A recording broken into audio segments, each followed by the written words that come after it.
Hello everyone, this is a follow-up video to the last video. The last video what I did was I made some tiles and I made some artwork.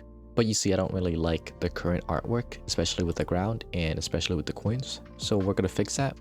We're going to go back to pixel art and we're going to remove the coins.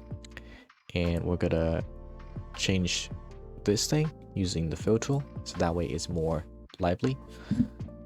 These ones we're going to keep the same. I like the player, we're going to keep that as the player, but let's add a different form of coin. So we're going to get the most yellow we can get. And then let's add, oh, we can get a little bit more than that. There we go. We're going to add a star shape and then we're going to fill it in. And now we have a circle.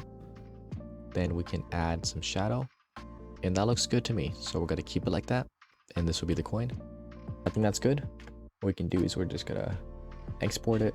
We're going to sprite sheet, name it the same, and then import it into Godot. And you can see that this is the same, but we're going to replace this. So we're going to delete this. And we're going to call this art.png. I think this is already done. So yes, coin sprite 2D. We're just going to change the texture so that way it's different. Same thing with the player, we're just going to change it. And then same thing with the tile map.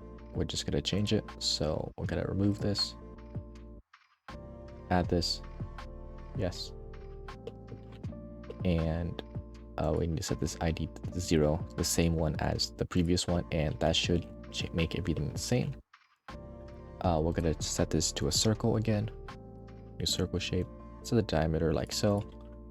And now we have, in my opinion, way better looking art, and there we go. That's great.